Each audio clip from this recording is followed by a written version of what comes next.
সর্বজনীন পেনশন প্রত্যয় কর্মসূচির প্রজ্ঞাপন বাতিলের দাবিতে শিক্ষক কর্মকর্তা কর্মচারীদের কর্মবিরতিতে অচল হয়ে পড়েছে বিভিন্ন পাবলিক বিশ্ববিদ্যালয়। দাবি আদায় না হওয়া পর্যন্ত আন্দোলন চালিয়ে যাওয়ার ঘোষণা দিয়েছে তারা। সমস্যার সমাধানে শিক্ষামন্ত্রীর আন্তরিকতা নিয়ে প্রশ্ন তোলেন শিক্ষক নেতারা। আরও জানাচ্ছেন বিপুল দেবরায়। সানবিট সব দিবে সামাল। সানবিট ম্যাজিক প্রেস ডিশওয়াশিং এর মাথা ঘোরানো সলিউশন। সর্বজনীন পেনশন কর্মসূচি প্রত্যয় বাতিলের দাবিতে আন্দোলনে পাবলিক বিশ্ববিদ্যালয়ের শিক্ষক কর্মকর্তা কর্মচারীরা। আলোচনার জন্য বৃহস্পতিবার সেতুমন্ত্রী ওবায়দুল কাদেরের সাথে শিক্ষক নেতাদের বৈঠকের কথা থাকলেও শেষ পর্যন্ত তা হয়নি।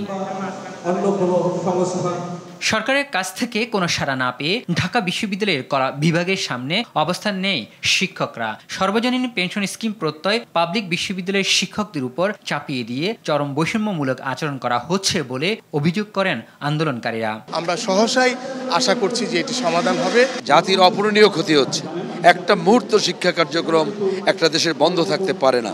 শিক্ষক নেতারা জানান, যৌক্তিক আন্দোলনে সরকার সাড়া না দেওয়ায় পরিস্থিতি জটিল হচ্ছে। শিক্ষা মন্ত্রণালয়ের সাথে যে প্রত্যয় স্কিমটা করা হয়েছে সেখানে শিক্ষা মন্ত্রণালয়কে রাখা হয় নাই, এমনকি আমাদের কোনো স্টেক হোল্ডার, আমাদের কোনো শিক্ষক প্রতিনিধিও রাখা হয় না কখনো। সারা মাসে এতগুলো ইউনিভার্সিটি বন্ধ হয়ে গেছে, সময় হচ্ছে না, সত্যি দুঃখজনক এবং এটা সত্যি গ্রহণযোগ্য হতে পারে না আমাদের জন্য। আমাদের আন্দোলন কন্টিনিউ করবে, আমাদের আলোচনার জন্য সবসময় প্রস্তুত। একই দাবিতে জাহাঙ্গীরনগর, বরিশাল, ময়মনসিংহ সহ বিভিন্ন পাবলিক বিশ্ববিদ্যালয়ে আন্দোলন অব্যাহত রয়েছে।